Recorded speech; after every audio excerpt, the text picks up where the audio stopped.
Hey guys, Liana here, former community manager of Destiny 2 at Bungie, currently community manager of Fallout TV show for Prime Video. We also just announced the Yakuza show that I will be helping out on.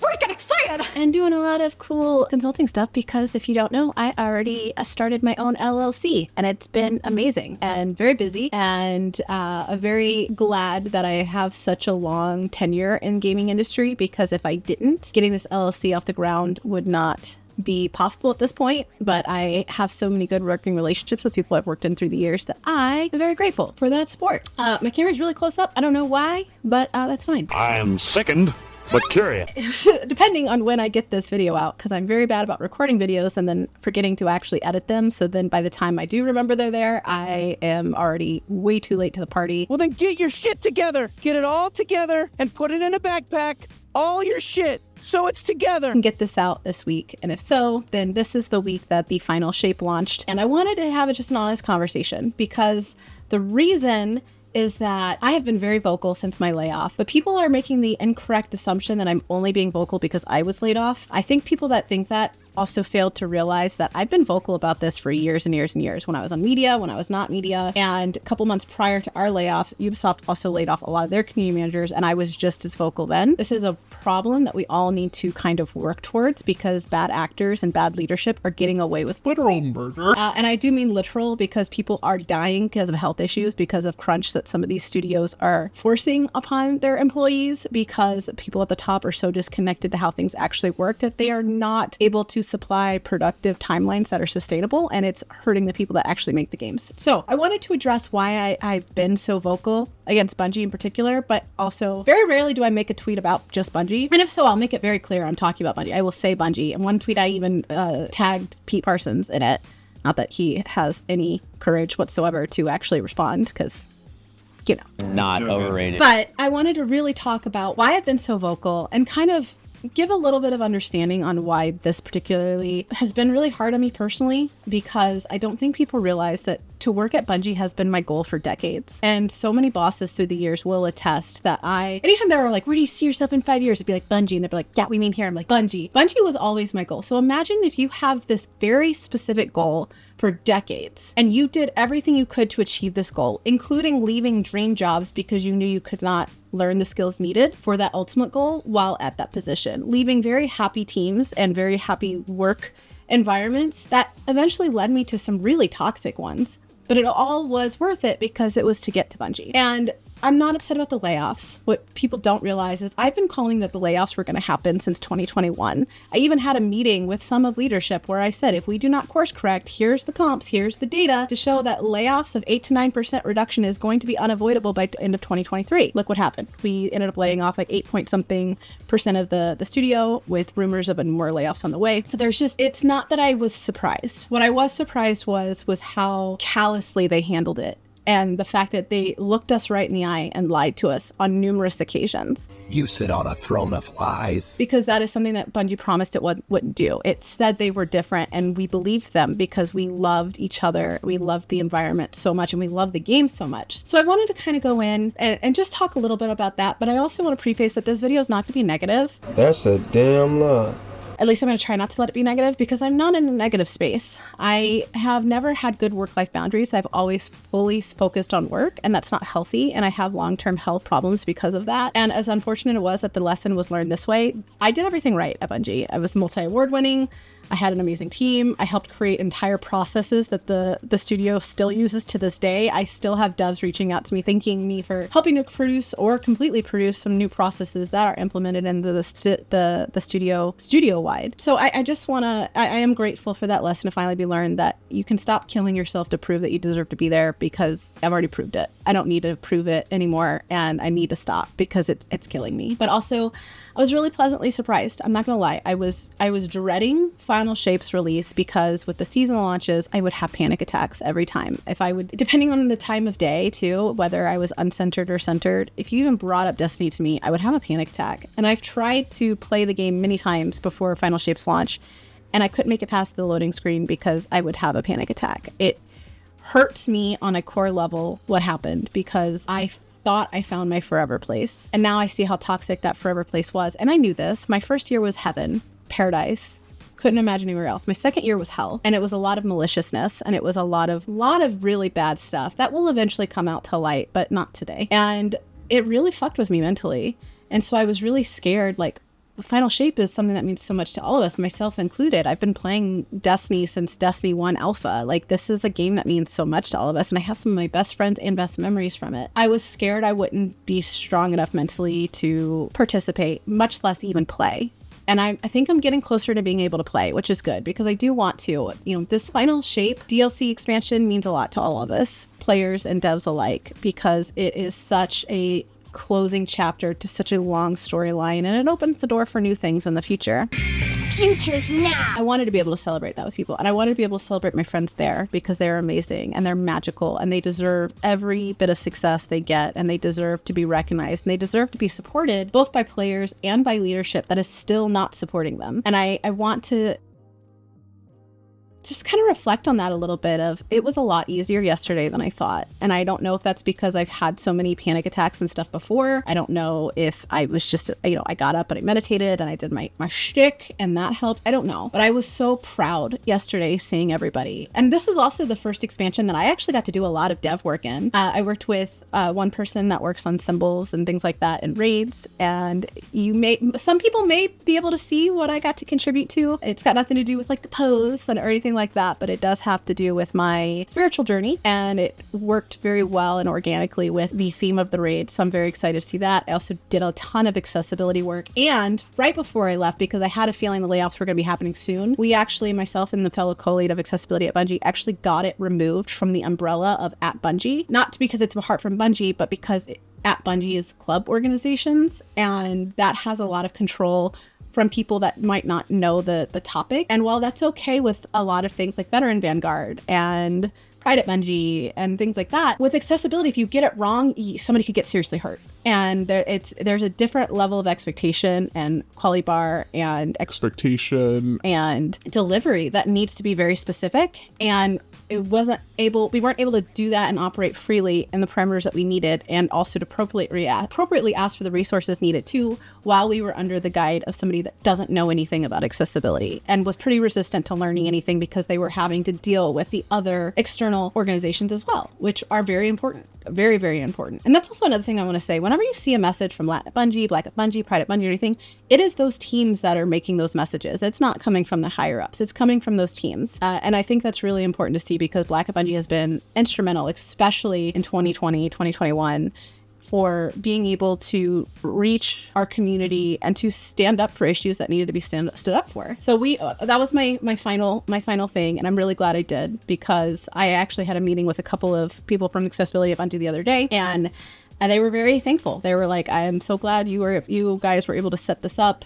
Now it's with setting up with Sony through Sony, so a lot more additional support there, and I'm very proud of that. And I'm glad I was able to see the Final Shape lens through just genuine support from my colleagues. I'm so happy to seeing all them retweeting and freaking out and gushing out in streams made my heart so happy. And also to be able to be like, no, I did really good stuff. So for me personally, one of the things I did going into it, I worked with another person named Tex, and we revamped the triage process in a pretty big way to make it more efficient, less likely to have anything fall through the cracks, and also less strain on the teams. And we've heard really good things about the success of those changes, which I'm really proud of. Also did a lot of, again, stuff with accessibility, working with Cosmo and Bruno and them to really create new community guidelines. I worked very closely with Chef Andy, who ran Influencer Program, because I was the one that created the Influencer Master Doc, gave it to him when he joined the team.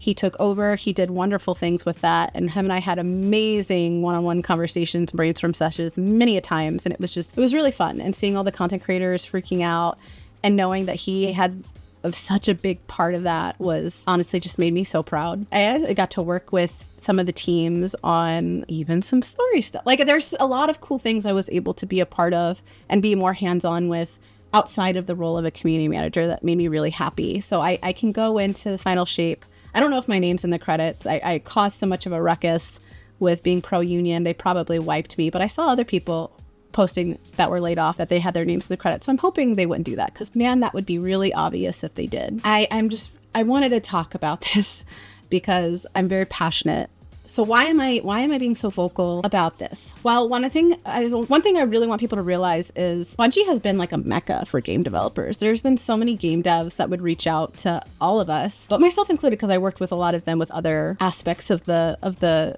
game production. I forgot where I was going with that. Approximately 10 hours later. Oh, that really wanted to join Bungie. Like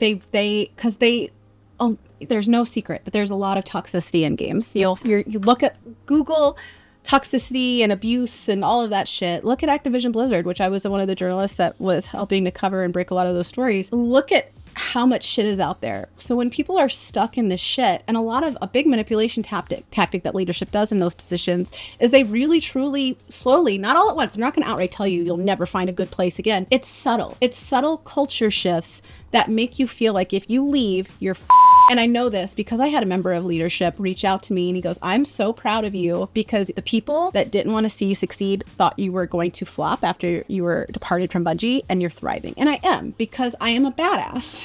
And I worked really hard for over 20 years to know what I know. I said what I said. And it was really validating to have that. Because it's this like mecca, people would leave sure jobs that made a lot more money in a lot of cases to come to Bungie because they thought it was this like oasis of healthy work culture. And oftentimes that wasn't the case.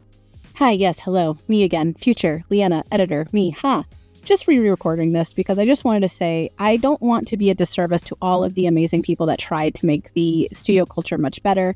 And I will say that there has been changes made, because especially if you look at the Glassdoor reviews from all the way in the mid-90s, you can see this has been a very large issue. And the stories that I have heard from longtime employees paints a pretty stark picture. But at the same time, raising awareness for that, I don't want to unintentionally shadow the efforts that have been made and have largely been made by the people that need these type of changes the most. There has been a lot of changes. Unfortunately, a lot of the more significant changes are blocked by higher powers because it's not always convenient for those changes. It seems that a lot of those changes have only been done to either save face or to buy back some short-term gain. But any long-term game has always seen some kind of opposition. And that is a big reason why we're talking about layoffs being weaponized, because a lot of the people impacted have been very vocal about being pro-union and very vocal about improving internal affairs and improving internal working conditions. So I just wanted to say this.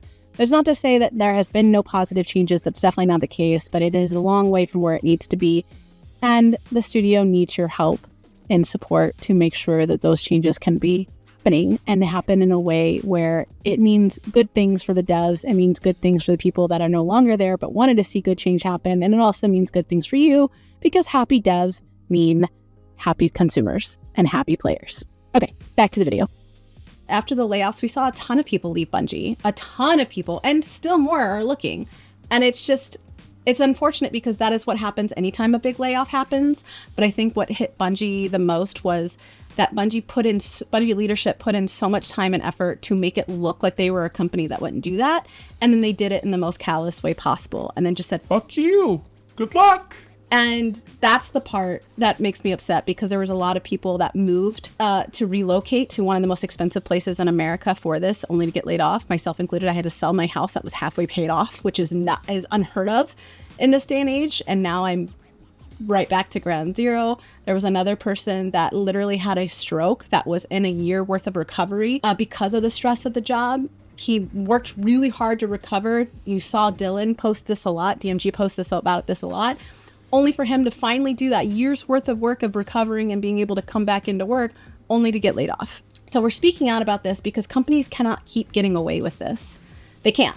It is so the way layoffs are weaponized to clear house of people that try to make work cultures better and healthier, or the people that have ideas. A lot of this, and there is so much data backing this up. There's so much data backing this up, but a lot of this is disproportionately applied to women and people of color, because there are certain societal unconscious bias expectations of how people in certain demographics are supposed to behave and look and address. And when people break that mold, more often than not, visionaries, people that are very creative, or people that have something of real value to a studio, that's seen as a threat to a lot of these people that are in leadership positions, because most of them are in leadership positions because of tenure. And they are a very specific demographic that is used to having little to no opposition and are specifically cultivating a yes culture around them so they don't have that opposition. And so when they do suddenly find that their worldview is not perfect, they can either be good and how anybody is supposed to be of being receptive of like, yes, how can I improve? We should all be striving to improve.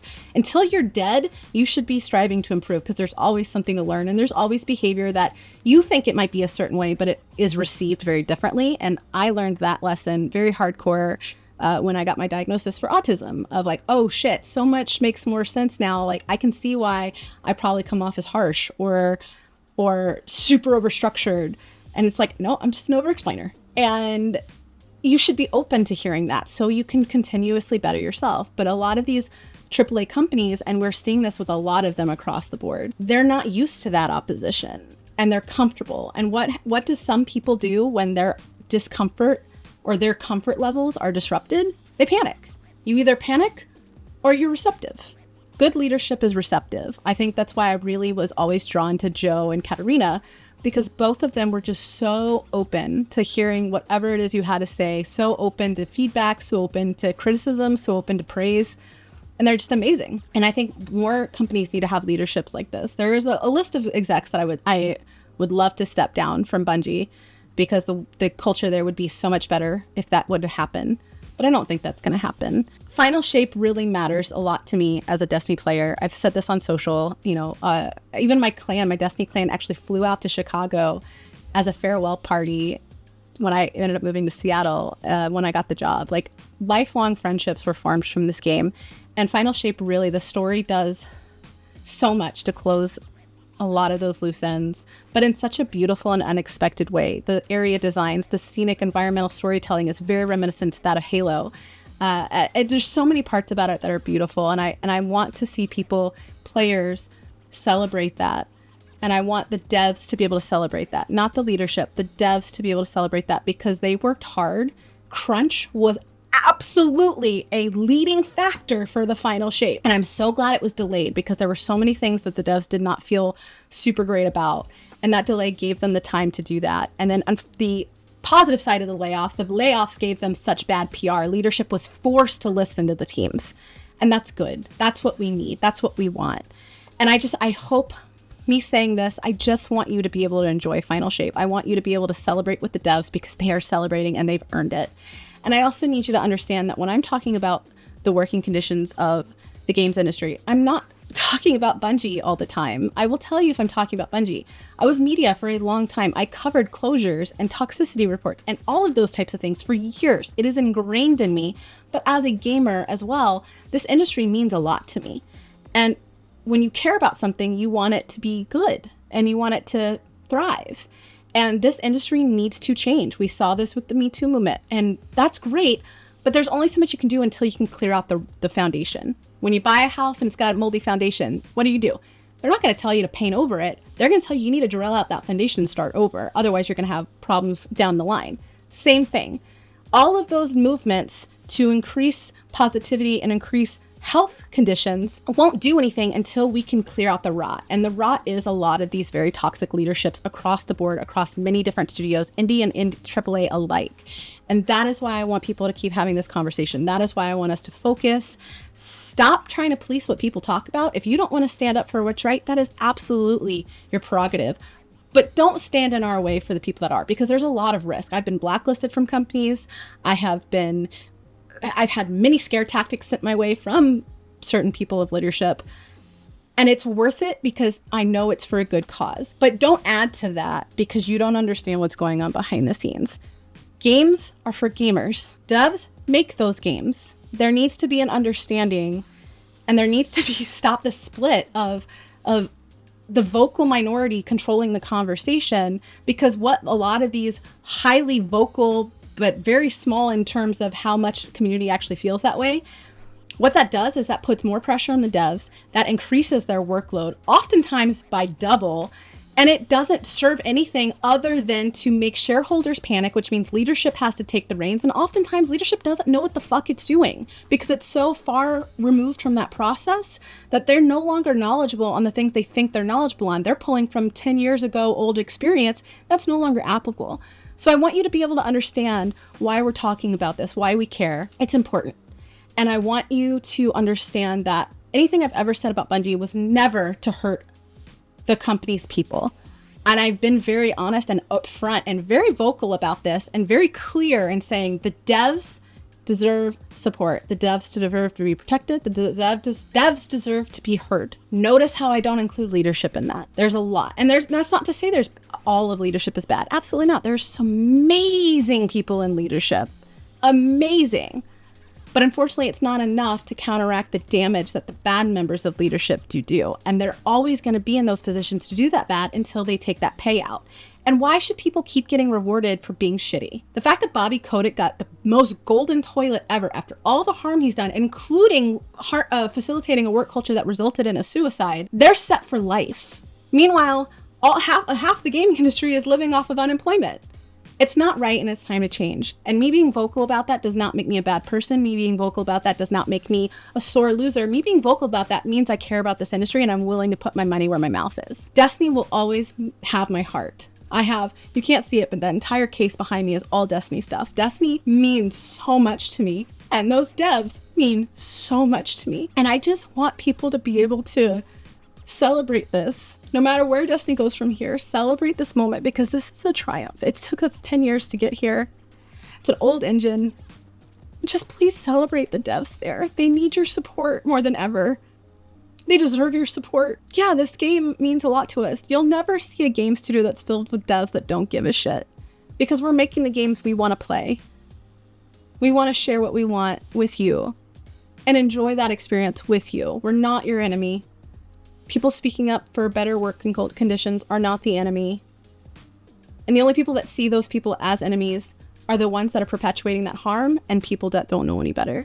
So I wanted to give this video as context because I think this is a really important distinction because we should not be fighting with each other. We need to be coalescing these numbers and going against the mold and the foundation. That's what we need. Celebrating the wins. If you want other additional ways of helping to do that, please feel free to check out my Vote with Your Wallet video. That's also got a really cool ways that players and consumers can protest in a way that's going to have minimal impact and maximum impact at the same time. Hopefully that helped. I don't know if this was negative. I can't tell anymore, but I'm genuinely appreciative for Bungie for letting me be a part of it. While the last year was hell and I'm really trying to heal from that, I will never, ever regret that first year. It gave me my best memories. I got to host the showcase. I got to craft the Heroes Welcome. I got to source a lot of all the creators that were for the Heroes Welcome and then work with marketing and the other teams to deliver on that idea. And I'm so proud of what I got to contribute, especially with accessibility. We won our first accessibility award in 30 years. I'm proud of that. But I want to recognize that you can love something and still understand that it could be better and understand that in some ways it needs to be better. And I just wanted to clarify that, Guardian to Guardian, because this game will mean so much to me more than you will ever know, more than you will ever know. And I know it's the same for so many others. So let's work together. Let's make a better industry because when the industry can become better, dev health becomes better, creative minds are more healthy as well. It's a win for everybody. Don't make a win for just one group of people. It is a win for everyone, consumers and devs alike. So let's get the fuck up and put our money where our mouth is and stop trying to please people that are trying to make it better. If we didn't care, we wouldn't be saying anything. The fact that we're saying something shows you how much we care because we are literally putting our careers on the line to speak up. Thank you guys so much for tuning in. I hope this was helpful. Maybe not. Maybe this will get me on some more blacklist. Who's to say? But I felt it was really important. I felt the timing was right. I didn't want to post it on launch day because I want the devs to focus and celebrate that, especially with all the launch issues that they worked tirelessly to address, and they did. Let them have that time. So hopefully this got the message across that I wanted to get out. If not, my bad. But I genuinely love the Destiny community. You're my family. You are my family. I will always be hippie. You are my family. I so much love for them, devs. You're my family too. I love you. And I hope you are drinking your water and you're prioritizing that self-care and you are always leading with your kindest foot forward, even when it's hard and even when it's scary to do. Especially when it's hard and scary to do. So thank you so much for tuning in, and I will catch you guys next time. Also, see you Starside. Bye.